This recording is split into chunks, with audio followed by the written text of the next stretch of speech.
दोस्तों, हम में से बहुत से लोग अपनी जिंदगी की वैल्यू नहीं समझते और अपने जीवन को ऐसी चीजों में बर्बाद कर देते हैं जिनसे हमारा नुकसान ही होता है। कुछ लोग डिप्रेशन में आकर सुइसाइड कर लेते हैं। दोस्तों, हमारी जिंदगी बहुत अनमोल है और हम इसे बहुत हल्के में लेते हैं। गौतम बुद्ध के जीवन से जुड़ी आज की इस कहानी के जरिए आप जानेंगे कि हमारी जिंदगी कितनी कीमती है और हमें अपनी इस कीमती जिंदगी को किस तरह जीना चाहिए। तो चलिए बिना देर किए शुरू करते हैं। एक बार की बात है, गौतम बुद्ध अपने शिष्यों को जिंदगी से जुड़ी अच्छी बुरी चीजों का ज्ञान दे रहे थे। सभी शिष्य उनकी बातों को बहुत ध्यान से सुन रहे थे। उन सभी में एक शिष्य ऐसा था जिसे प्रश्न पूछने की बहुत आदत थी।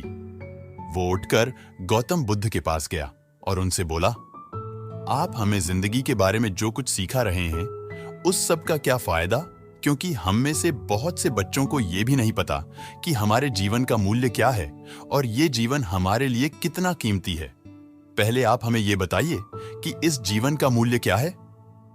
अपने शिष्य की बात सुनकर गौतम बुद्ध मुस्कुराए और अपने कक्ष में गए और एक चमकता हुआ पत्थर का टुकड़ा लेकर आए। वो टुकड़ा उन्होंने अपने शिष्य को दिया और बोले, मैं तुम्हें इस जीवन का मूल्य तब बताऊंगा जब तुम इस पत्थर का सही मूल्य पता लगाकर आओगे। साथ ही ये ध्यान रखना कि तुम्हें ये पत्थर का टुकड़ा किसी को बेचना नहीं है। गौतम बुद्ध की बात मानकर वो शिष्य बाजार की तरफ चला गया। बाजार में सबसे पहले उसकी नजर एक फल बेचने वाले पर पड़ी और उसने वो पत्थर उस फल वाले को दिखाया और बोला, इस पत्थर के बदले आप मुझे कितने फल दे सकते हो? फल वाला बोला, ये पत्थर कुछ खास तो नहीं है, लेकिन फिर भी इसके बदले में आपको 10 केले दे सकता हूं। वो शिष्य उस पत्थर को लेकर आगे चला गया। फिर उसे एक सब्जी वाला मिला। शिष्य ने उस सब्जी वाले से उस पत्थर की कीमत पूछी। सब्जी वाले ने उस पत्थर को ध्यान से देखा और बोला, इस पत्थर की कीमत के बदले में तुम्हें ज्यादा से ज्यादा एक बोरी भरकर सब्जियां दे सकता हूं। इसके बाद वो शिष्य उस पत्थर को लेकर एक सोने के व्यापारी के पास गया। उस पत्थर की टुकड़े की चमक देखते ही उस सुनार ने उसकी कीमत 100 सोने के सिक्के लगाई। शिष्य ने वो टुकड़ा बेचने से मना किया तो उस सुनार ने उसके बदले 200 के सिक्के देने को भी राजी हो गया। लेकिन शिष्य ने वो पत्थर नहीं बेचा। इसके बाद वो शिष्य एक हीरों के व्यापारी के पास गया और उनके सामने उसने वो पत्थर के टुकड़े को रख दिया।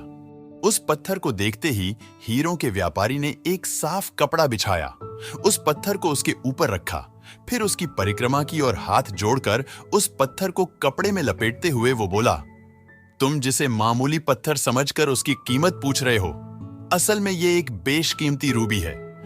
ऐसा रूबी हर किसी को नहीं मिलता।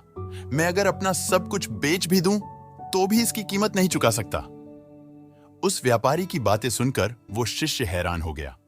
वो दौड़ा दौड़ा सीधा बुद्ध के पास आया और उन्हें उसने जो कुछ भी बाजार में हुआ वो सब बताया। उसकी अचरज भरी बातें सुनकर गौतम बुद्ध बोले, तुम्हारे सवाल का जवाब इस रूबी की कीमत में ही छिपा है। हमारा जीवन भी एक रूबी है, रूबी की तरह ये भी बेशकीमती है। लेकिन हम इस बात को हमेशा नजरअंदाज करते हैं और अपने जीवन का मूल्य नहीं समझते। हम दूसरों को देखकर और उनके जैसा जीवन जीने की कोशिश में अपने जीवन की कीमत को कम कर देते हैं।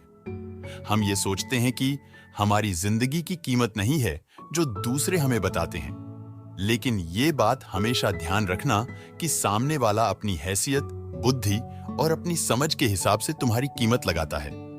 दोस्तों, अपनी जिंदगी को उतना ही कीमती समझे जितना कीमती आप अपने बैंक में रखें रुपयों को समझते हैं। आज के समय में लोग अपनी जिंदगी से ज्यादा कीमती प्यार, पैसा और दिखावे से भरी चीजों को समझते हैं। हमेशा याद रखें कि दिखावा करना जरूरी नहीं है। प्यार दोबारा मिल सकता है, पैसा फिर कमाया जा सकता है, लेकिन जिंदगी को फिर से पाया नहीं जा सकता। इसलिए अपनी इस बेशकीमती जिंदगी को अच्छे से जिएं और हर पल का आनंद लें। कभी ये ना सोचें कि आप इस दुनिया में किसी काम के नहीं हैं, ना कभी ये सोचें कि आपकी जिंदगी व्यर्थ है। आपके होने या ना होने से कुछ फर्क नहीं पड़ता। जब भी ऐसे नेगेटिव विचार आपके मन में आए तो खुद को बस ये याद दिलाएं कि जीवन एक रूबी है और ये बेशकीमती है। दोस्तों, ऐसी वीडियोस के लिए लाइक, शेयर और सब्सक्राइब जरूर करें।